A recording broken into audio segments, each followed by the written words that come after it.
Ito na po, si Doris. Tiga-chaong ka ba? Yes po! Okay.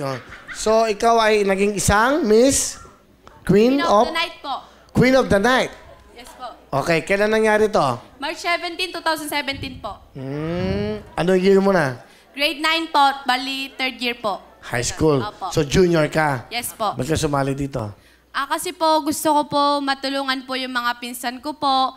Tsaka po matulungan ko rin po yung pamilya ko. Dahil sobrang hirap po talaga ng buhay. Mukhang hirap na hirap ka nga. Okay. Ano ba kukunin mo sa kolehiyo? Ano po, teacher po. Bakit teacher? Gusto ko po kasi matulungan yung mga bata na po na hindi po maalam magbasa, magsulat po. Yung gusto ko po rin maging inspirasyon ng ibang kabataan dyan. So, magti-teacher ka sa lugar nyo, sa Chaong? Opo. So, doon ka na talaga mamumuhay? Opo. Bakit ayaw mo sa Maynila? Ako pinatatakot. Ako po yung natatakot, sabi niya. Ba't ka Ako po talaga po eh. Natatakot ka sa Maynila? Bakit? Hindi po ako maalam makapaghalubilo. Makapag ano? Makapaghalubilo po sa... Halubilo? Hindi siya makipaghalubilo. Opo. Bakit? Bakit? Ano yung sabihin? Sa totoo lang po, ako po talaga yung mahihiyain eh. Ako po talaga yung mahihiyain. Bakit ka sumali dito? Kung mahihiyain Siyempre ka? po, pag ako yung naging mahihiyain din eh, ay wala akong mapapala sa buhay. Tingnan natin yung mga pictures niya. Oh, ganda mo dyan ah. Ha? Ikaw ba yun? May kasama kang gwapo? Ha? Opo, ako po yan. Di po ba nakakapaniwala? Hindi nga. Kapani-paniwala. Sobra. Ang ganda mo. Ibig sabihin, so pagkatapos ito, uwi ka na sa Chaong. Opo. Di ba malungkot ang buhay sa probinsya? Hindi po, masaya nga po. Bakit? Kasama mo po yung pamilya mo.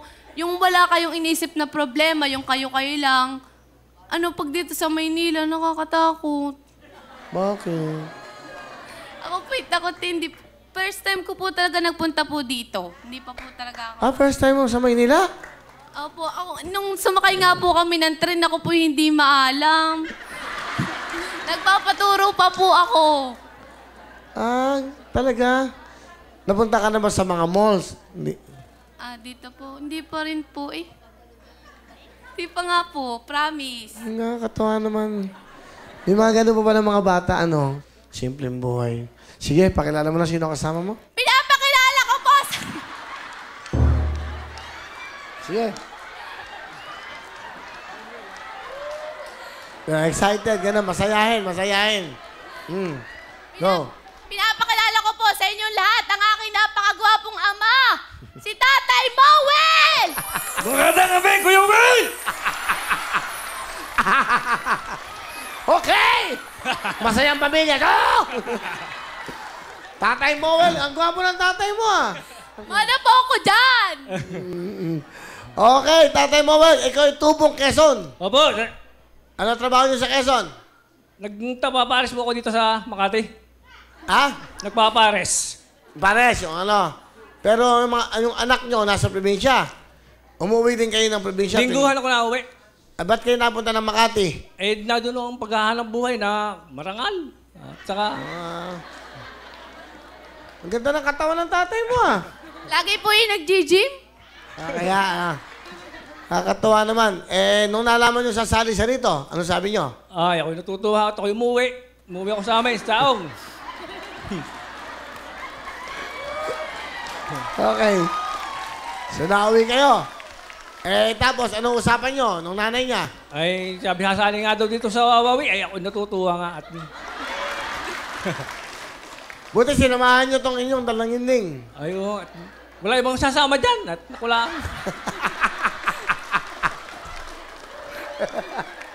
Okay, Tatay na Mowel, ano gusto mong sabihin sa iyong dalaginding? Anak, Dodok,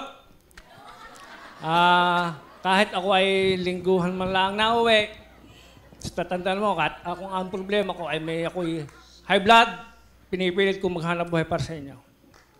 Sa inyo mga anak, basta, mahal na mahal ko kayo ha.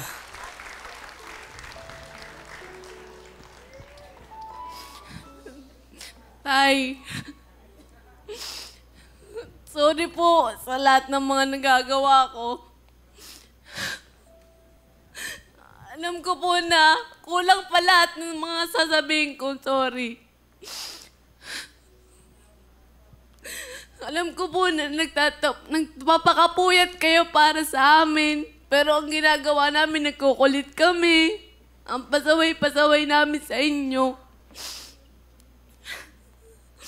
Daddy, tatay. Ano ba talaga? Tatay ba? Daddy? Isa lang. Magkaguluhan kami. Opo. Kasi po, naalala ko po yung may tawag din po kasi akong daddy. Opo, dun po sa May, mahal na mahal po kita.